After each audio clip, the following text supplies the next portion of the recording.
Merhaba arkadaşlar, kanalıma hoş geldiniz. Bugün orkidelerle alakalı sıkça sorulan sorulardan birine yine elimden geldiği kadar değinmeye çalışacağım.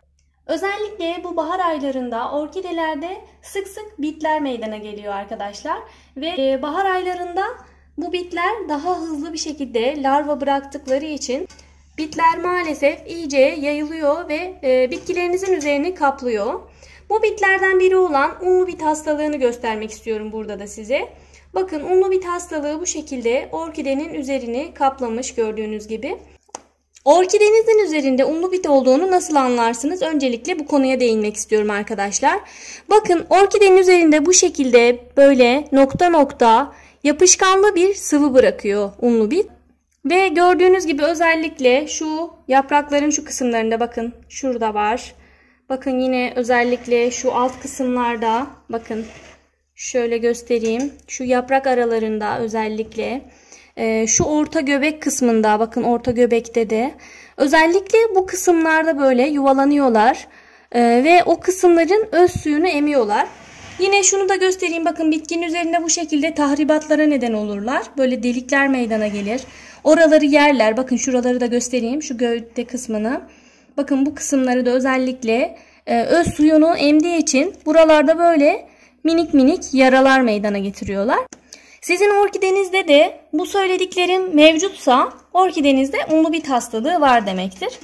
Daha önceden de belirttiğim gibi özellikle bu sıvı meydana gelmeye başladıysa orkidenizi her gün limon suyu ile bir peçetenin veya pamuğun üzerine limon suyu damlatıp onunla orkidenin dalını, yapraklarını iyice silmeniz gerekiyor. Buna özellikle çok dikkat edin. Bunu her zaman yapın. Ama eğer dediğim gibi bu şekilde eğer çok fazla ilerlediyse bakın her yerini kaplamış unlu bitler gördüğünüz gibi. Bu şekilde her yerini kaplıyorsa şu sıvıyı göstereyim bakın ne kadar sıvı var buralarda. Bu sarı görünenler de yine unlu bitlerin bıraktığı sıvı. Bu şekilde çoğalmaya başladıysa sadece limon suyuyla silerek kurtulamazsınız arkadaşlar. Özellikle dediğim gibi bu bahar aylarında çok fazla larva bırakıyor bu unlu bitler ve bu larvalar da büyüdükçe, çoğaldıkça bütün orkidelerinizi kaplar. Kesinlikle en önemli yapmanız gereken bunu bir kere diğer orkidelerinizin veya diğer bitkilerinizin yanına kesinlikle koymamalısınız. Çünkü hemen diğer bitkilerinize de geçebilir ve unlu bit hastalığı gerçekten zira ilaç olmadan diğer bitkilerinize de geçtiğinde kurtulması hemen hemen mümkün olmayan bir zararı. O yüzden diğer bitkilerinize de geçmeden bu orkidenin üzerindeki unlu bit hastalığından bir an önce kurtulmanız gerekiyor. Şimdi bu unlu bit hastalığından bu şekilde yayıldıysa nasıl kurtulabilirsiniz? Hemen kısaca ona değinmek istiyorum. Bir kere toprakta olduğu sürece unlu bitler özellikle böyle toprağın içerisine de yumurtalarını, larvalarını bırakıyorlar. Ve gün içinde çok fazla böyle üzerine konmuyorlar ama gece özellikle çıkıyorlar ve hemen bu yaprakları ve özellikle çiçek kısmını geceleri çok hareket edip onları yemeye başlıyorlar. Karanlıkta bu işi daha çok yapıyorlar. O yüzden toprakta çok fazla birikmiş olacakları için bir kere bir süreliğine topraktan çıkarmamız ve kökleri iyice temizlememiz gerekiyor. Şimdi ben topraktan çıkaracağım. Köklerine iyice bir bakacağım. Ve bu işlemi yaparken Arap sabunu ve su karışımı kullanacağım arkadaşlar. 1 litre suyun içerisine 1 yemek kaşığı Arap sabunu koyacağım. Ve bir fırça yardımıyla bu yaprak aralarını, özellikle gövde kısmını, kök kısmını, şu yaprakların şu aralarını, çiçeklerin bu orta kısmını iyice yıkayacağız arkadaşlar. Hatta çok fazla çiçekli değilse orkideniz dalı direkt kesebilirsiniz. Çünkü bu Arap sabunuyla iyice yıkadıktan sonra çiçekler bazen tahrip olduğu için dökülebiliyor. Ama şöyle bir durum var. Yani orkidenizin üzerinde unlu bitin yayılması ve diğer bitkilerinize de bulaşmasındansa böyle birkaç tane çiçeğiniz varsa bence onu feda edebilirsiniz. Çünkü aksi halde dediğim gibi çok fazla yayılır ve bütün bitkilerinize bulaşır. Kimyasal ilaç olmadan da kesinlikle kurtulamazsınız çok fazla yayıldığı zaman. Şimdi benim uygulayacağım yöntemi ben size anlatayım. Ben toprağı çıkaracağım, köklerini temizleyeceğim. Arap sabunu ve su karışımıyla her yerini iyice yıkayacağım. Ve bir süreliğine toprakta değil de suda bakacağım. Ama hemen toprağı da siz tekrar alabilirsiniz. Tabii ki bu toprağı kullanmamak koşuluyla. Bu toprağı kullanacaksanız da eğer şu uygulamayı yapabilirsiniz. Toprağı fırınlamanız gerekiyor arkadaşlar. İçerisindeki mikropların ve haşeratların iyice ölmesi için, bakterilerin temizlenmesi için 100 derece sıcaklıkta 5 dakika kadar bu toprağı fırınlamanız gerekiyor. Bu işlemi yaparsanız aynı toprağı tekrar kullanabilir. Hemen aynı toprağı tekrardan orkidenize alabilirsiniz. Veya bir süreliğine dediğim gibi su içerisinde bakabilirsiniz. Özellikle bu yaz aylarında su içerisinde bakmak da çok iyi geliyor orkidelere. Havalar çok sıcak olduğu için üzerine biraz su püskürtmesi ve su içerisinde bakmak orkidelerin daha güzel gelişmesini sağlıyor. O yüzden isterseniz bir süreliğine toprakta bakmaktan ziyade su kültüründe de bakmaya devam edebilirsiniz. Ya da temizlemiş olduğunuz, fırınlamış olduğunuz toprağa orkidenizi tekrar dikebilirsiniz. Saksısından çıkarıyorum. Şimdi köklerini temizleyeceğim. Önce bir durulayacağım arkadaşlar. Şöyle bir toprağının gitmesini sağlayacağım. Sonra Arap sabunuyla temizleyeceğim. Orkidemi şöyle bir duruladım arkadaşlar. 1 litre su koydum kabımın içerisine. Bir kapak bu Arap sabunundan koyuyorum. Bakın şunu kullanıyorum ben. Normal bunu her markette hemen hemen bulabilirsiniz. Bunu kullanıyorum. Bunu kullanabilirsiniz siz de. Fırça kullanacağım. Bakın fırçayla o özellikle yaprak aralarını, çiçek kısmını iyice temizlememiz gerekiyor. Şöyle bir karıştırıyoruz. Köklerini özellikle şöyle temizleyeceğiz. Şöyle fırçayla özellikle şu kısımlarını, her yerini temizlemeniz gerekiyor. Şu araları da iyice girdiği kadar en azından almamız gerekiyor. Ama şunu da tekrar belirtiyorum. Bakın benim orkidemin üzerinde çok fazla unlu bit olduğu için ben bu işlemi yapıyorum ve çok fazla çiçeğim var. Onlara da bulaşmasını engellemek için. Sizinkinde eğer bu kadar çok değilse unlu bit, kesinlikle bu işlemi yapmanıza gerek yok. Her gün limon suyu ile silebilirsiniz. Özellikle kontrollü olursanız, sürekli kontrol ederseniz unlu bitlerin yayılmasını önlersiniz. Hemen üzerinde oldukça limon suyuyla onları öldürün ya da limon kolonyası olabilir. Onu kullanarak hemen öldürürseniz çoğalmasını engellersiniz zaten. O zaman bu işlemi yapmanıza hiç gerek kalmaz. Benim çok fazla çiçeğim olduğu için bildiğiniz gibi hepsine yetişemeyebiliyorum. Yetişemediğim için de böyle sonrasında aslında daha fazla uğraşmak zorunda kalıyorum. Köklerin de iyice temizlenmesini sağlar bu. Bu arada tabii çürük köklerini de kestim ben durulama işlemini yaparken. Sizin de çürük kökler varsa kesebilirsiniz. Kökleri de zaten azalmış. O yüzden bu aşamada ben hemen su kültürüne de almış olacağım. Su kültürü de buna fayda edecektir ve köklenmesini sağlayacaktır. Bunun üzerinde bir keyiki de vardı arkadaşlar. Hem çiçek dalı da vardı. Bitki biraz yoruldu ve kök kaybı yaşamış bu süreçte. Şimdi telafi etmek için su kültürü de yaparsam iyi olacak. O yüzden ben bu işlemleri de yapmışken hepsini aynı anda yapıyorum. Yani Arap sabunuyla da yıkamış olmam biraz da dezenfekte etmemi sağlayacak. Bu şekilde her yerini temizliyoruz. Özellikle bakın şu yapraklarını içine şöyle koyacağım. Bakın yapraklarını da sonradan bir durulama işlemi daha yapacağız.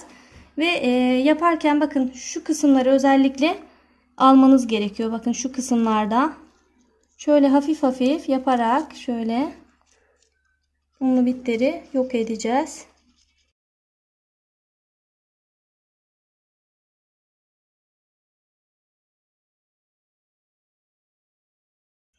Bu unlu bit hastalığı da özellikle böyle kendiliğinden bir anda oluşmuyor ama sonradan aldığınız bir çiçek falan varsa özellikle diğerlerinin yanına koymamanızı tavsiye ederim. Özellikle yeni aldığınız çiçeklerde oluyor ve ondan dolayı diğerlerine de bulaşıyor ne yazık ki. Ben aslında gözlemlemiştim. Olmadığını düşündüm ama sonradan maalesef bir tane bile olması bunların çok larva bırakmasından dolayı hemen hızla yayılmasına sebep oluyor. Bakın üzeri dolu. Yaprak araları özellikle bakın şu kısımlarda çok fazla larvalar birikiyor. Bu araları özellikle iyice temizlemeniz lazım. Fırça da bu konuda çok iyi. Şöyle yaptığınızda arasına girdiği için temizliyor. Ama çok fazla zedelenirse çiçeklerde dökülme olabiliyor arkadaşlar. Bunu da belirtmek istiyorum. Zaten siz bunu yıkamasanız da bu şekilde temizlemeseniz de bu unlu bit hastalığı onun öz suyunu emdiği için çiçeklerde zaten dökülmeler meydana gelir. Yani bunu engelleyemezsiniz. Unlu bit bunların öz suyunu eme eme özellikle bitiriyor. Hatta şuna da dikkat edebilirsiniz. Normalde mesela çiçeğin şu alt kısmından itibaren dökülmeler buradan başlar. Uç kısmına doğru yavaş yavaş dökülmeler olur. Sizin özellikle uç kısmından itibaren dökülme başladıysa bu muhtemelen unlu bit olduğunu gösterir. Çünkü normalde uç kısmından itibaren dökülme başlamaz. Aşağıdan açmaya başladığı için önce aşağıdakiler yavaş yavaş dökülür, sonra uç kısmındakiler dökülür. Ama baktınız sizin uç kısmındakiler daha önce böyle solup dökülmeye başlıyor. Bu demektir ki unlu bit oranın öz suyunu emdiği için, orada öz suyunu tükettiği için bitkinin çiçekleri maalesef dökülüyordur. Buna da dikkat edebilirsiniz. Yani birçok açıdan unlu bit var mı yok mu anlama imkanınız var. Dediğim gibi temizlerken bazen dökülme söz konusu olabilir ama aksi halde temizlemezseniz de zaten unlu bit bunları öz suyunu emer. Onun yüzünden de dökülme meydana gelir. İyice temizlemeniz gerekiyor. Ama tabii sizin 1-2 tane böyle orkideniz varsa sürekli kontrol edin. Özellikle bu orta kısımları, şu kısımları ve ortadaki yaprak, şu orta kısmındaki yaprağının da taze olduğu için nazik yerleri daha çok yiyor.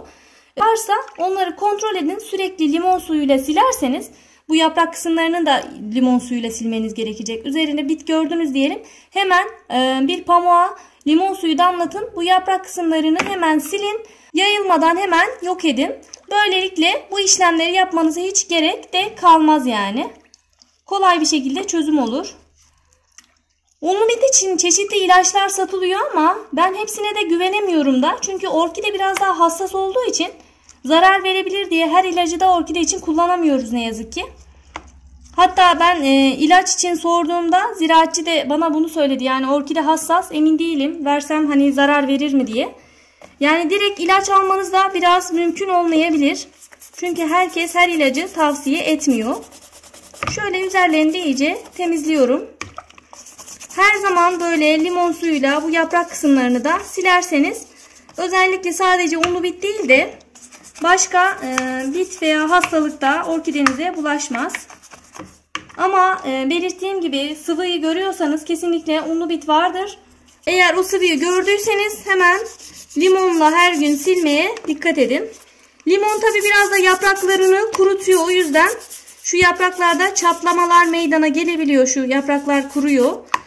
Kurumaması için de böyle ıslak pamukla veya işte normal suyla ıslattığınız pamukla veya böyle spreyle arada bir üzerine püskürtme yaparsanız, su püskürtürseniz yaprakların da çatlamasına engel olmuş olursunuz. Çünkü normalde bildiğiniz gibi biraz limon kurutuyor bitkiyi.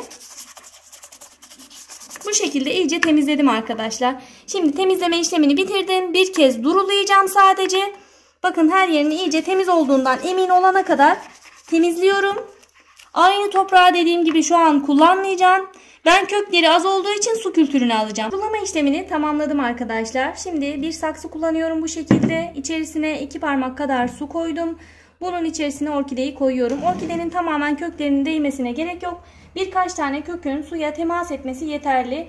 Yaklaşık 5 günde bir haftada bir suyunu değiştirebilirsiniz. Zaten hava sıcak olduğu için özellikle su biter zaten bu kadar süre içerisinde. Bittikçe ekleme yapabilirsiniz. Söylediğimi unutmayın. Yapraklarını arada bir pamuklu limon suyuyla silebilirsiniz. Ve özellikle yaprakların bu şekilde kuruyup yarılmaması için, çatlamaması için de spreyle üzerine böyle su püskürtmesi yapabilirsiniz arkadaşlar. Bu işlemi yaptığınızda da özellikle camı açık tutarsanız hafif esintiyle zaten kurur. Bu esintiyi de orkide çok sever. Böyle üzerinde de hafif sular olduğunda köklenmesini, dal vermesini ve özellikle yaprak çıkarmasını sağlayabilirsiniz. Evinizi de bol bol havalandırın. Tabi bu işlemi yaptıktan sonra bu orta kısmını da özellikle silmeyi unutmayın arkadaşlar. Çünkü orada su birikmesi olursa mantar hastalığı meydana geliyor. Siz de bu işlemleri yaparak orkidenizde bit varsa bir an önce kurtulabilirsiniz. Bugünlük de anlatacaklarım bu kadardı arkadaşlar. Videonun faydalı olduğunu düşünüyorsanız beğenmeyi ve yorum yapmayı unutmayın.